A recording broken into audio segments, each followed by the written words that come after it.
once again, everyone, and sorry for the delay in videos. I've been rather busy, but here should hopefully be one to tide you over in between series. So, it's been a while since I talked about my Dane axe, and I figured that I would just go ahead and show some of the cutting patterns that I do. So, if you use a lighter polearm, are interested in using a lighter polearm, or all of these would also work with a staff, then here are just some fun cutting patterns that you can do, and an explanation of how they work. So firstly, every single one of these is going to have a stagnant version and then a mobile version, because we want to focus on exactly what the hands are doing given the length of this weapon and the fact that I'm not always going to be fighting with it in the middle. I'm going to be out here at relative length, and that can change the way things are doing. I am holding this in a right-handed field grip, meaning my left hand is out on the haft, my right hand is up by the strong one. You could also do all of these the other way around. I just prefer to go this way with my axe. So, firstly, let's talk about one of the simpler ones, which is going to be a cross down. Now the reason I go with this one is because it's one of the more natural but unorthodox ones you're going to fire. You can start above at the shoulder, or you can start on the left shoulder, but the idea is going to be I'm going to turn here, so my arms are becoming flat, and I'm going to pull as I turn my upper body. So what I don't want is to try and extend just with the arm. That'll mean it gets away from me. I want aim, pull, so that's getting tight to my body, turn, so it's connected to my core, so out. Now as soon as that's done, I'm going to turn this back to center as I let the tip lift, so that goes arm to center, arm to center. I'm going to push as I pull this in, down. So across, down, across, down. Go from the side, across, down, across, down. Now all that happens is when I put a little bit of speed on that, if my hands are doing their jobs, I get a bit more momentum behind it. So, show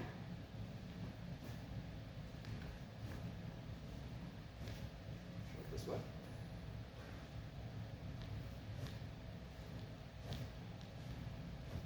You notice that my hip wants to open, I want to do that little drop, because when we combine this with some footwork, that's going to be the big one that resets my stance. So now, when I add some footwork to this, what I'm going to do is I'm going to pass out with a triangle step as I throw my middle cut, and I'm going to pass back in with a triangle step as I cut back down, but I'll be a little more loaded. So I'm on my left shoulder, or I'm on my right shoulder, I'm on my right shoulder, or I'm on my left shoulder, but left foot forward, and I cut across, boom, open, back down. And the big thing about this is you want to make sure the axe is leading the way, so that haft is in the middle of your body the whole time. So I don't want this, because you'll get hit there, and I don't want this, because you'll get hit here. Instead, if you make sure that axe blade is the thing that flows through first, safe, safe. And I'm always kind of stepping behind where my axe goes. So here's that again, slowish. Out, down. Out, down. Out, down. Now I'll show it from the side. Out, down. Out, down. Out, down. Now I'm going to put a little hoss on it like we did before.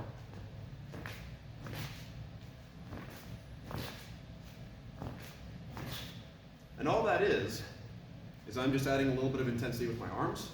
My step is always going to be what it's going to be.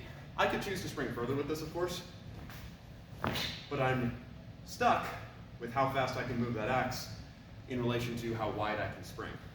Now, what is this one good for?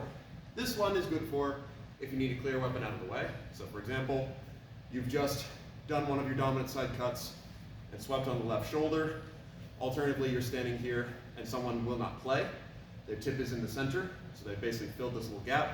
This goes across and clears. Then you can either step forward into that hole, alternatively you could step backward, and this is covering you twice. Now our next one is going to be kind of a similar idea.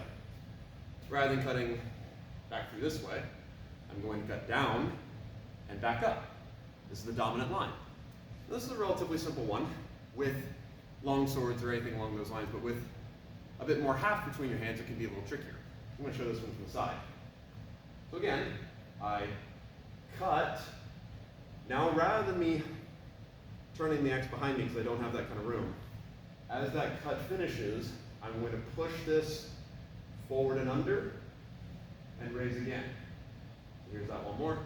Down, push, up. And it's really, this shape just kind of stays strong as I squeeze with my right hand and let that core do the work. Now once I'm up here, I pull that hand into center again, I'm looking back at my high guard, and I let my hip go back into it. Now slow, it doesn't look all that good, right? It looks flowy, but could use a little bit of practice. This one is all about that right hand staying consistent. Now you'd also be tempted to maybe start bringing your hands closer together to get things more like a longsword. The downside of that though is now your axe is further away from you. If it gets popped, it's going to be a long time before it comes back around. If it's out here, certainly on my downward swing, I'd give it a little more room. If it gets caught there, easy to pull back in my hand, easy to pull back in my hand. Just a little bit safer that way. So I'll go ahead and show from the front now. Down, up, down, up, down, up, down, up. Now I put a little bit of force on that. And this one's never going to be quite as fast as going across, which is why this is something you want to get kind of used to, but certainly can be useful if across is not an option. Now, if I need to add footwork with it, generally speaking, I like to be either stepping straight forward or straight backward with this. So I'm going to do forward, which would be from here, down, up, down. Here's that again. Down, up, down. Now from the side. Down, up, down. Down, up, down. Nice and straightforward, really. So what's this one good for? This is what it does. It does what it says on the tin. A lot of people forget about the low line. They focus only on the high and the middle line. So I cut down from my dominant side, which puts me into a low guard. Rather than worrying about that, I step forward underneath it and create this cover / this clear. This can also take a hand if they're falling away from you. And then I fill that gap again as they retreat. Like I said, you can also do it stepping backward, down, up, down. Just same sort of idea. And in this point is when you can also choose, do I want to anchor back to middle, or do I want to go for something wide horizontal? We'll get to that again in a minute. So, our next one is going to be kind of a similar idea, except now we're going to go on the non-dominant line. Now this one, whenever you cut on your non-dominant line, I generally recommend more of a half cut instead of a full cut. So what do I mean by that? Full cut, all the way through, and then loading into something, either to your shoulder, your middle, or low. Half cut, stay out. And out isn't necessarily flush with the axe because it reaches over. So since our axes don't clunk into things, I stop about here, which is still a straight line between my hand and that tip. Realistically, it's a little more across. But I'm looking for that nice percussion without actually decking somebody. So why do I half cut on the left side? Well, I'm left-handed right now. Why do I half cut on the off line? That's because the cuts are generally weaker. So for this, I'm going to lead with a cut from below on my strong side. So I drop here, pull through, then I'm going to push through, turn over, extend. And this leads to it crossing up under my arm, but that's not too much of a problem here. If I want to, I can also here extend a little bit to get a tiny bit more reach. So what the big thing about this one is anchor, push, turn, my right hand's now the anchor point, line up, swap places. It's really that right hand coming back underneath my arm that is giving that tip power. So again, from down here, up, out, up, out, up, out, up, out. From the front now, up, out, up, out, up, out. Now with footwork on this one, this can be relatively stagnant. I would usually only step on one or the other. And the reason for that is because they're half cuts. So for example, I step on that first one to get someone worried, to get them parrying low with, I've done this against shields, I've done this against swords, like they really don't want to get cracked here. And they know that there's no head target because my hands and my hafter in the way. So that gets stopped. Now I can go ahead and take that shot over the top. Either that's hooking whatever they had going through their guard. A lot of people will get kind of bound up this way. They'll parry low. Here comes that next cut. Against any straight-bladed weapon, such as a sword or what have you, they'll be able to make that cover. Against something that can hook over, that cover can't save them. Also, it shouldn't be able to save them against a good strong cut, but I digress. So again, same sort of idea of I step, fire, and I don't want to step on this one generally. And the reason being is I will sometimes, if the target presents itself more, but I don't really want to get stuck here if I can help it, because my options are now limited. I would much prefer to get into the idea of step, cut, guard.